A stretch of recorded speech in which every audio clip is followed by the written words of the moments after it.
बच्चों, उपसंयोजक यौगिक के एक नए पार्ट को हम चालू करते हैं। एक प्रॉब्लम को मैं आपको करा रहा हूँ। तो एमकेजेसी की केमिस्ट्री क्लास में आपका स्वागत है और मैं आपका केमिस्ट्री गुरु डॉक्टर एम के जैन। तो आज की हमारी जो प्रॉब्लम है वो अष्टफलकीय संकुल। अब अष्टफलकीय संकुल का मतलब है कि जहाँ पर आपका उपसंयोजक संख्या या कोऑर्डिनेशन नंबर 6 होता है। तो अष्टफलकीय संकुल को क्रिस्टल क्षेत्र सिद्धांत के अनुसार कोई भी एग्जाम्पल दिया गया हो, आपको बताना है ये अनुचुंबकीय है, प्रतिचुंबकीय है।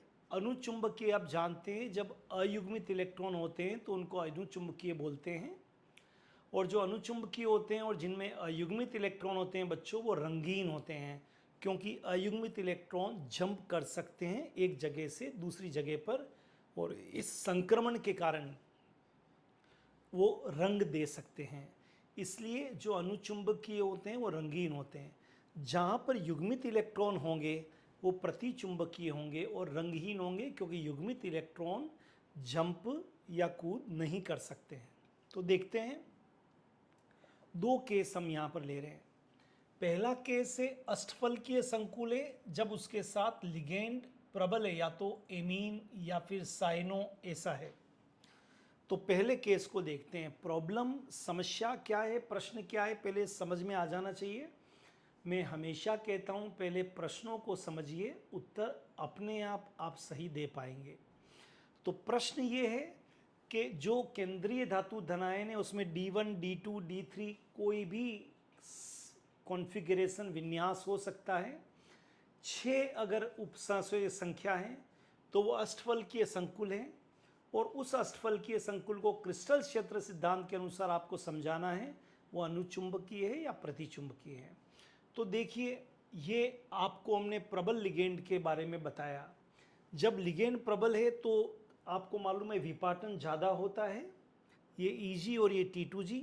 तो क्रिस्टल क्षेत्र विपाटन ऊर्जा यहाँ ज़्यादा है, और युग्मन ऊर्जा मतलब युग्मित होने के लिए जो आवश्यक ऊर्जा है वो कम है।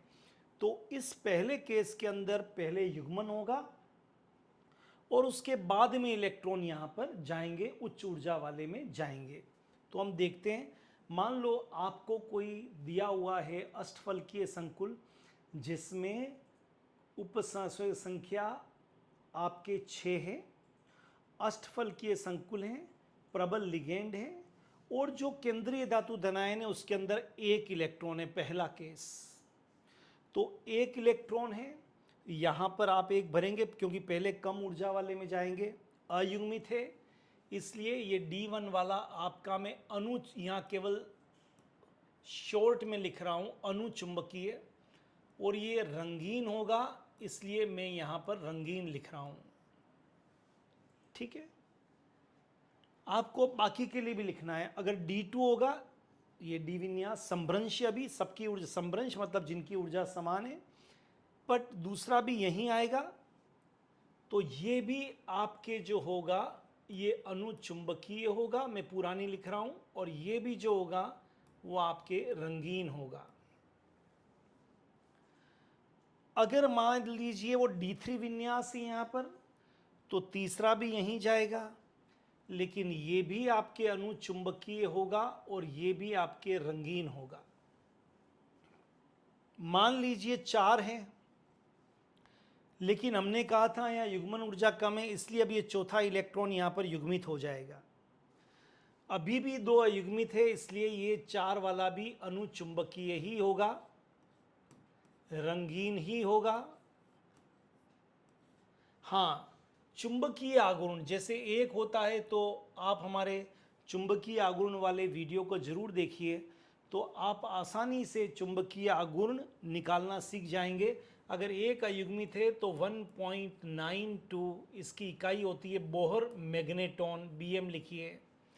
म्यू इज इक्वल टू, अगर यहाँ निकाला 2 अनपेड थे, 2 अयुग्मित थे, तो 2.92 बोर मैग्नेटॉन। अगर 3 था तो यहाँ पर था आपका 3.92 बोर मैग्नेटॉन। ये 4 है, लेकिन 4 आने पर अयुग्मित तो 2 ही रहे, क्योंकि 1, 2, 3 और 4 तो यहाँ हो जाएगा 2.92 बोर मैग्नेटॉन। चुंबकीय आघूर्ण अलग अलग है, और किसी को अगर आपको बच्चों चुंबकीय आघूर्ण में दिक्कत हो तो मेरा चुंबकीय आघूर्ण वाला वीडियो आप देख सकते हैं। अब 5 है तो 1 2 3 4 और 5, क्योंकि यहाँ युग्मन ऊर्जा कम है, विपाटन ऊर्जा ज़्यादा है। अब अयुग्मित इलेक्ट्रॉन 1 है, ये भी अनुचुंबकीय होगा, ये भी रंगीन होगा। हाँ 1 है, इसलिए 1 होने पर 1.92 यहाँ पर आपका चुंबकीय आघूर्ण होगा। अब मान लीजिए 6 हो गया, तो 1 2 3 4 5 6, आप क्या दे रहे हैं, सारे इलेक्ट्रॉन युग्मित हो गए। तो 6 वाला आपका क्या हो गया, प्र लिख रहा हूँ मैं, ये प्रति चुंबकीय है, और जो प्रति चुंबकीय होते हैं वो यहाँ रंगहीन में लिख रहा हूँ, और इनमें युग्मित इलेक्ट्रॉन है इसलिए इनका चुंबकीय आघूर्ण 0 होगा।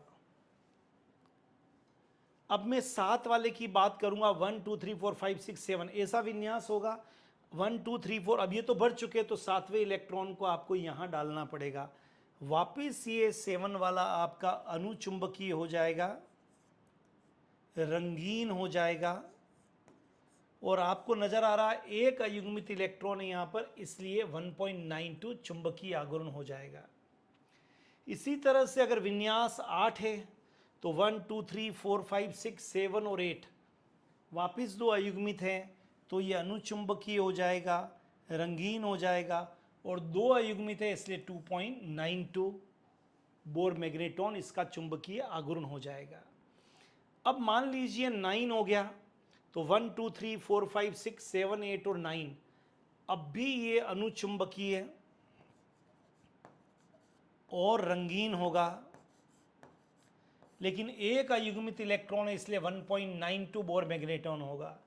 और अगर D10 आपको दे दिया है 10, तो 1 2 3 4 5 6 7 8 9 10, अब ये आपका फिर जो होगा वो प्रतिचुंबकीय हो जाएगा,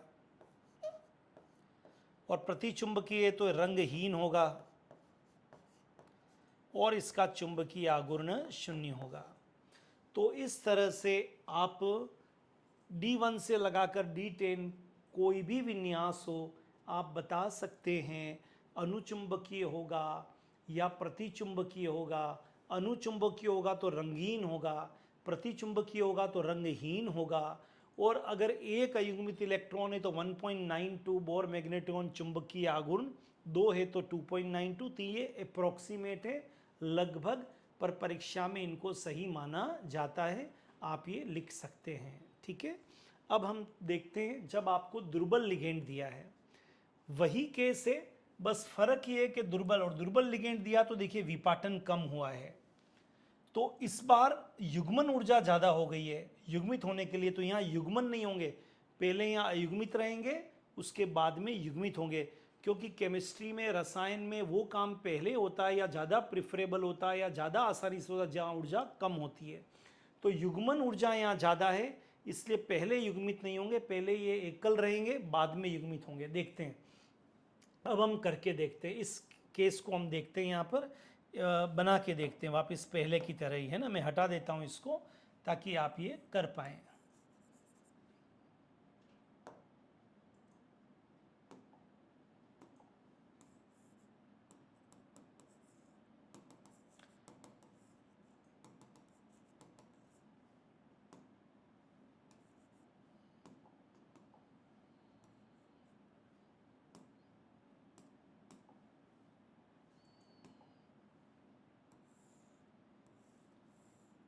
चलिए, एक D1 वाला दिया है, पहले एक अयुग्मित इलेक्ट्रॉन है, तो यहीं भरेंगे आप एक को, मतलब ये क्या हो जाएगा आपका अनुचुंबकीय। और अब आपको आ गया अनुचुंबकीय है तो रंगीन है, और एक अयुग्मित इलेक्ट्रॉन है तो mu is equal to 1.92 Bohr magneton. अब मान लीजिए आपको D2 दिया होता तो दूसरा भी आप यहीं भरते, तो भी ये अनुचुंबकीय ही होता, तो भी ये रंगीन ही होता, और जो म्यू होता आपका यहाँ होता 2.92 बोर मैग्नेटॉन। सोचिए 3 अयुग्मित इलेक्ट्रॉन होते तो आपको 3 यहाँ भरना पड़ता, यहाँ देखिए 3 है, तो 3 वाला ये भी अनुचुंबकीय होता, ये भी रंगीन होता, लेकिन 3 अयुग्मित इलेक्ट्रॉन है इसलिए इसका चुंबकीय आघूर्ण होता है 3.92 बोर मैग्नेटॉन, ये इसकी इकाई है। लेकिन अगर 4 होता, अब देखिए यहाँ युग्मित नहीं होगा क्योंकि युग्मित ऊर्जा ज़्यादा है और ये क्रिस्टल क्षेत्र विपाटन ऊर्जा कम है, तो ये यहाँ जाता। तो अब यहाँ पर 4 अयुग्मित इलेक्ट्रॉन होते तो ये अनुचुंबकीय तो होता, रंगीन भी होता बच्चों, लेकिन इसका 4.92 बोर मैग्नेटॉन होता। जबकि अगर प्रबल लिगेंड में अगर आप D4 वाला देखेंगे तो 2.92 ही था। ये चुंबकीय आघूर्ण अलग अलग है। अगर D5 होता तो 1 2 3 5, क्योंकि यहाँ युग्मित पहले नहीं होगा तो ये भी अनुचुंबकीय ही होता, ये भी रंगीन ही होता, लेकिन इसका जो चुंबकीय आघूर्ण होता वो 5.92 बोर मैग्नेटॉन होता। अब D6 होता, तो D6 होता तो आप 1 2 5 तो कर दिया, अब वापस यहां से युग्मित चालू होता, तो 1 2 3 4 तो अनुचुंबकीय होता, रंगीन होता बच्चों, लेकिन अब 4.92 बोर मैग्नेटॉन इसका चुंबकीय आघूर्ण 1 2 3 4, क्योंकि 4 इसमें अयुग्मित इलेक्ट्रॉन है। अगर D7 होता तो 1 2 3 4 5 6 और 7, अब कितने अयुग्मित है? 3, इसलिए होता तो अनुचुंबकीय रंगीन ही होता, लेकिन अब यहाँ पर 3 है तो इस 7 वाले का जो होता वो 3.92 बोर मैग्नेटॉन चुंबकीय आघूर्ण होता। अगर ये 8 होता तो आप युग्मित यहाँ करते, फिर भी अयुग्मित है इसलिए ये भी अनुचुंबकीय होता, रंगीन होता, लेकिन 2 है इसलिए 2.92 बोर मैग्नेटॉन इसका चुंबकीय आघूर्ण होता। अगर 9 होता तो 1 2 3 4 5 1 2 3 4 5 6 7 8 ये 9, एक होता तो अनुचुंबकीय होता, रंगीन होता, लेकिन 1.92 बोर मैग्नेटॉन होता। और अगर 10 होता तो अब कोई नहीं, दोनों ही चाहे प्रबल हो चाहे दुर्बल हो, D10 होने पर सभी युग्मित होते हैं, तो ये प्रतिचुंबकीय होता, और प्रतिचुंबकीय होता तो ये रंगहीन होता, और रंगहीन होता प्रतिचुंबकीय तो ये मैग्नेटिक मोमेंट चुंबकीय आघूर्ण 0 होता।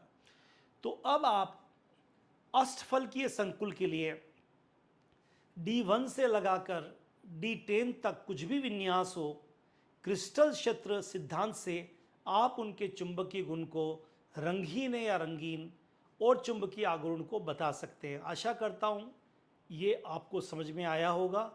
कहीं दिक्कत है तो बार बार इसको देखिए तो ज़्यादा समझ में आएगा। All the best.